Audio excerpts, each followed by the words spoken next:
So my name is Ralf Carlström, and I'm currently the General Manager of Digital Metal, which is a fully owned subsidiary of Höganäs AB focusing on additive manufacturing. Okay, you're going to be the new president of EPMA. What can you give us some ideas where EPMA would be going in the next few years? Well, obviously I'm very honored for this possibility and for the confidence.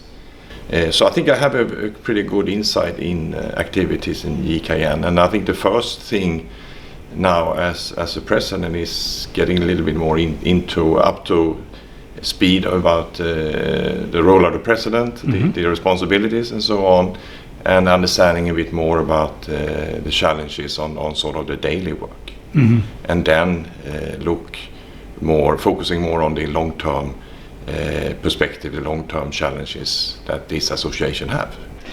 So you have previously been for a few years the co-chair of the European Additive Manufacturing or Euro AM group, and obviously you're representing additive manufacturing within EPMA or the powder metallurgy community. Can you give us some benefits of using binder jetting technology, which I know digital metal technologies use? Right. So as I mentioned before, being a part of the Euro AM group has been very viable.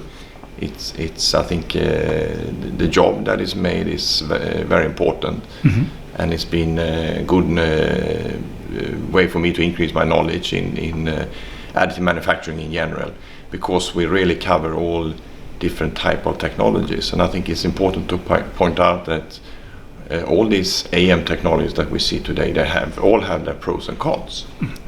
And I then happen to feel very much for binder jetting, as that's what I'm involved in on a daily basis. And there are certain benefits, of course, with binder jetting, and one that has causing a lot of interest recently is the productivity, the chance to get down in cost and get into mass production. So that's a very important feature, and also that you get properties, microstructure that is similar to existing powder metallurgy, like MEM, for instance. Then. So there are synergies with existing technologies with binder jetting. Sure, I mean first it's a complementary to MEM. Like all AM processes, we can make one part without any problem. We just need a CAD file. We can make 10 or hundreds of small series. We also have then properties in the end of microstructure that is similar. So even if we do use it for prototyping and then going on to MEM later on, we will still offer similar type of properties.